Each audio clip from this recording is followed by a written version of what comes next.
Pushing Russians out of Liptsy, Kharkiv Oblast, towards the border will not solve the problem of shelling of Kharkiv, because the Russian army will still reach the city. In order to secure Kharkiv, it is necessary to enter the territory of the Russian Federation and move towards Belgorod, noted retired colonel of the Armed Forces of Ukraine, Roman Svitan. The depth of our penetration should be up to 30 kilometers. A buffer zone should be created, which does not necessarily imply the physical presence of fighters. The main thing is serious fire control, the analyst emphasized. In this case, powerful air defense systems, the same Patriot, can be deployed in the Kharkov area to fully cover the city. Unfortunately, at the moment, it is impossible to deploy Patriot in Kharkov, since the Russians will immediately probe it with Lancets. Svitan explained, "Our experience in Kursk showed that an operation in Belgorod Oblast is also possible." The military expert added, "We can move along the Seversky Donets toward Belgorod to a depth of about 30 kilometers. In principle, this is the range of army artillery, which will be sufficient even without maximum air support." In addition, Svitan reported that the Ukrainian Defense Forces are demonstrating positive dynamics in the Belgorod region. Here, it is not the hectares that are important, but the nature of the dynamics. We have gone on the offensive, and this gives the Kharkiv residents the opportunity to at least hope for a certain amount of security. The colonel concluded, "Recently, a drone struck a government building in Belgorod, Russia, according to local authorities. They report that the deputy governor and a Rosgvardia officer were injured. According to Vyacheslav Gladkov, the governor of the Belgorod region, a drone hit the government building in the Belgorod region." Belgorod Oblast borders Ukraine's Sumy, Kharkiv and Luhansk oblasts and is regularly used by Russia to launch strikes against Ukrainian territory.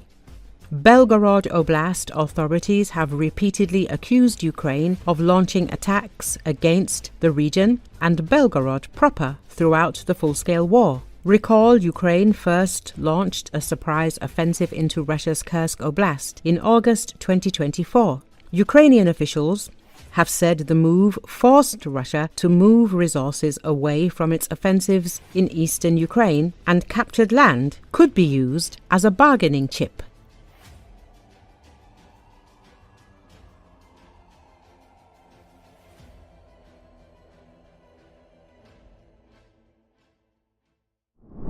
Hundreds of thousands attended the Immortal Regiment marches across Russia on Friday, carrying photos of relatives who fought in World War II or suffered from it.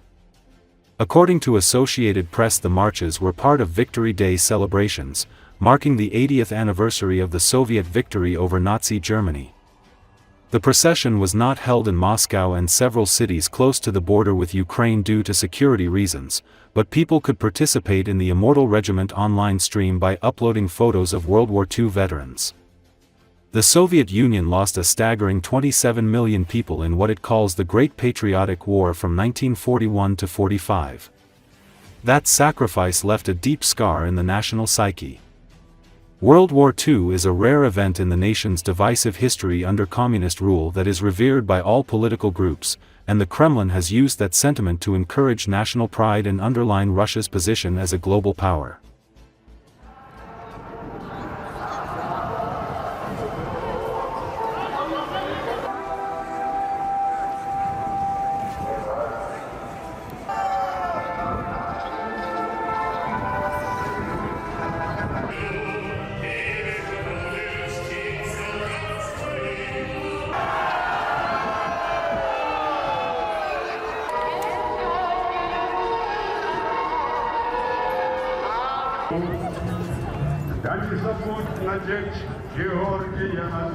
Шаров Сергей Васильевич. Это мой дядя. Он был в десантных войсках. Вот. И, слава богу, дошел до Берлина, остался живым. Это мой отец. Воевал. Под Ржевом ранило его очень сильно. Ну и вот, чтобы он посмотрел, какие времена настали, какая у нас техника, вот, какие люди. Чтоб знали фотографии на главном. Не каждый. Расцветали яблони и груши. Шагают предки славы. Я сегодня до зари. В первый раз участвую. Считаю, что это самый важный праздник для всех жителей России и не только России, так как без этого праздника уже не было бы и нас. Победителей защищать.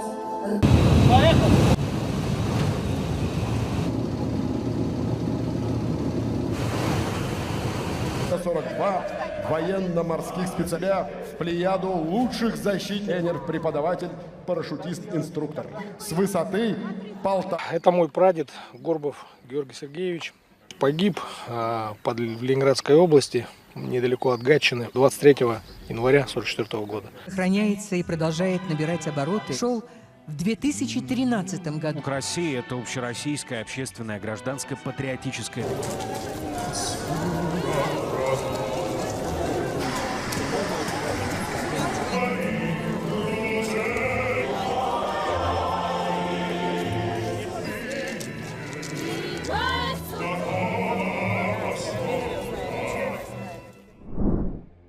Dozens of European officials met in the Ukrainian city of Lviv on Friday to endorse the creation of a special tribunal to prosecute Russian officials accused of war crimes in Ukraine. According to Associated Press, standing alongside top Ukrainian government officials in Lviv, European Union Foreign Policy Chief Kaja Kallas said the tribunal's launch will mean that nobody can be left unpunished for the crimes committed. Russian authorities have fiercely denied allegations of war crimes. Once established, the tribunal will focus on prosecuting Russian leaders most responsible for the full-scale invasion of Ukraine that began in 2022. Ukrainian Foreign Minister Andriy Sybiha also announced the EU's intention to allocate almost €1.9 billion for military support to Ukraine. Roughly €1 billion of the total will be used to purchase weapons according to the so-called Danish model, directly from Ukrainian manufacturers.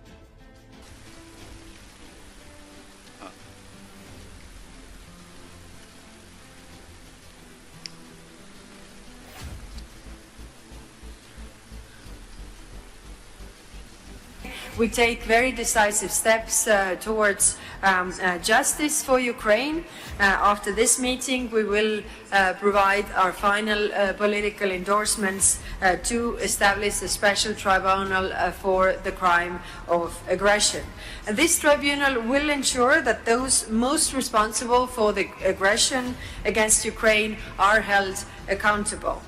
Every inch of Russia's war has been documented. We are living in an area of information. It has been documented, and there is no space for impunity. Russia's aggression cannot go unpunished, and therefore establishing this tribunal is extremely important. Отже, можемо розпочинати, пане прем'єр-міністр. Ми неухильно наближаємося до старту роботи спецтрибуналу для вищих посадових осіб Росії, які віддавали злочинні накази. Країни коаліції провели велику юридичну підготовку.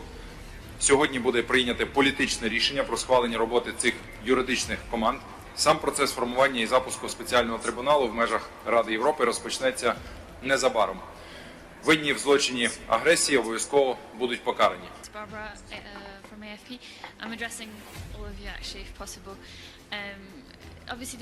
Ми вдячні Європейському Союзу за дотримання домовленостей та спрямування другого траншу прибутків із заморожених російських активів на посилення обороноздатності України.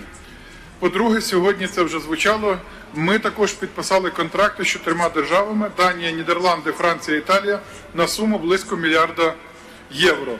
Ці кошти будуть спрямовані на закупівлю озброєння в українських виробників.